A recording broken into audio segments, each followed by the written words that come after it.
अस्सलामुअलैकुम दोस्तों, drama serial तेरी राह में नेक्स्ट आने वाली एपिसोड में आप लोग देखने वाले हैं कि क्या होने जा रहा है और क्या नहीं हुआ।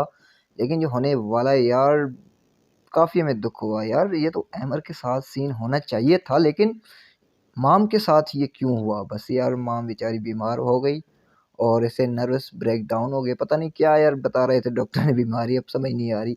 और इधर अमर अपनी जिद पे अड़ा हुआ है, मैंने माम से शादी कर कर बड़ी गलती कर दी। अबे कर दी तो अब तलाक दे दो ना, उसे क्यों तड़पा रहे हो? आखिर क्या किया इस माम ने यार? बड़ी मतलब चालाक थी इस पूरे ड्रामे में, लेकिन जब जा रही है तो सबको रुला रही है यार। देखो, कभी कभी ऐसा भी यार इंसान होता है। आज हमें भी थोड़ा सा मतलब दुख हुआ कि यार माम वाकई यार माम थी, बस उसके बिना मतलब ड्रामा अधूरा है। मेरे ख्याल में अब तो वो माम नहीं बचेगी।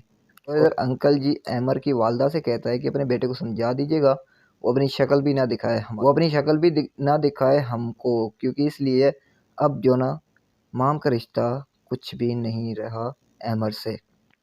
यार शक्ल से क्या होगा, तलाक ले लो, जान छुड़ाओ।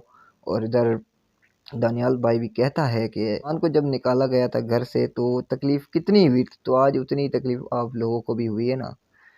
तो काफ़ी फ़ख्र परेशान होता है, अपनी माँ को समझाता है कि मैंने मना किया था मत जाओ माम, फिर भी नहीं मानी। और अब क्या हो सकता है यार आखिर इस ड्रामे में?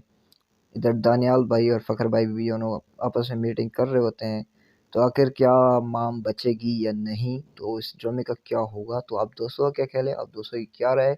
इस छोटी सी वीडियो, छोटी सी राय के हवाले से अगर अच्छी लगती है तो यार लाइक, कमेंट, शेयर करना भूलना। और एक छोटी सी रिक्वेस्ट, अगर आप दोस्त हमसे व्हाट्सएप पर रब्ता करना चाहते हैं तो हमें व्हाट्सएप नंबर हमारा दिया गया है यूट्यूब चैनल के बोर्ड में, फेसबुक पेज के बोर्ड में। और यूट्यूब चैनल को सब्सक्राइब करना ना भूलना, फेसबुक पेज को भी फॉलो करना ना भूलना। तो इंशाल्लाह मिलते हैं नेक्स्ट वीडियो में, तब तक के लिए अल्लाह हाफिज़।